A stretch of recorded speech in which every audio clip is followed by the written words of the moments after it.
Dr. Sella here, and can you use the same offensive line blocking scheme on zone dive and zone kick? Well, you can. Here's what happens. Okay, so let's say, for example, they give you an even front, so now the guard is covered. So you're going to set the wedge on the guard. So the guard is going to base the player on him. He's going to make a guard call, and then he's going to base the player on him. He's going to step toward him with his play side foot, then his backside foot, get his nose in the via the neck of that player, and then slam his hands right through the sternum while the center and the tackle get their near knee in the crotch, near hand or forearm to the stomach, and then take 4-inch northbound steps from there. You'll double scoop on the backside. The guard sprints his belly button through the hip of the center. Backside tackle sprints his belly button through the hip of the backside guard. Backside receiver cuts off. So none of those players change their job. And the backside A-back runs the pitch. Now you can have him run the pitch and stock the corner on zone dive and zone kick. Army's done that in the past. So theoretically, you don't have to change the job of 6-7 people. So here's who changes. The receiver blocks down, so basically he's gap down backer. So he's blocking down. If there's nobody directly down from him, he climbs second level. The A-back comes tight off the receiver's play side hip, and he's going to block the mic to the free safety, preferably the mic. The B-back is going to kick the first player off the receiver's block with his helmet to the left, right forearm through him, and drives him out of bounds. Quarterback will take the snap, run tight off the receiver's block, turn up, and score. So that's how it would work if it was the way you set the wedge on the guard. So that you can use the same blocking on zone dive and zone kick in this situation.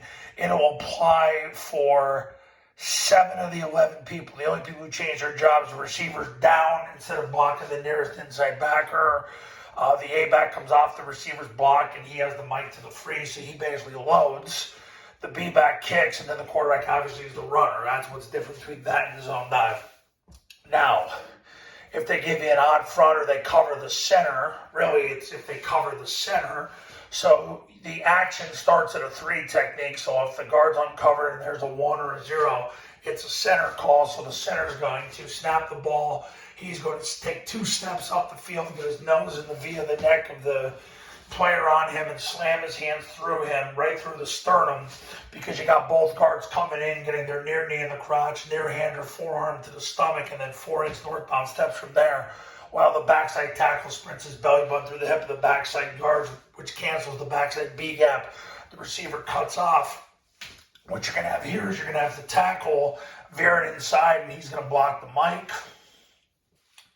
So let's see, and then of course you have the A-back running the pitch. So you have 7 people who keep their jobs the same. The receiver blocks down, so he blocks whoever's down from him. If there's nobody down from him, he climbs second level, gap down backer. The A-back is going to come tight off the receiver's block, and he's going to block the mic. And if in a triple stack defense, you've got 2 mics.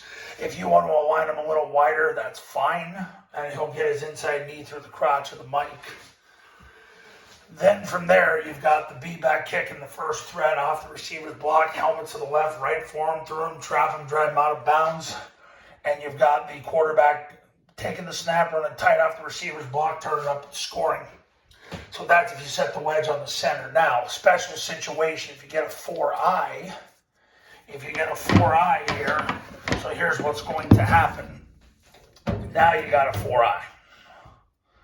So, and I've said this before, what they're starting to do now against the 4-eye is they're veering across the 4-eye to the mic, and if the 4-eye closes, then the tackle still works to get across the 4-eye and stays on that path, and then the B-back makes it right. Well, if a 4-eye does that on zone kick, you're set because the ball's going off tackle anyway. That's why zone kick is a phenomenal play to run against a 4-eye for that reason. It's the 4-eye beater, is run the zone kick. The receiver is going to block down. If the 4-eye goes down and the tackle can out leverage him, he'll climb to the second level and block the backer. You've got a triple team here. We'll say it's against a 50. You have a triple team on the 0. Backside tackle scoops. Backside receiver cuts off. A-back comes tight off the receiver's block. He'll block the mic, but if the mic gets canceled by the receiver, then he'll end up on the safety. B-back's going to kick the first threat off the receiver's block, helmet to the left, right for him, throw him, trap him, grab him out of bounds.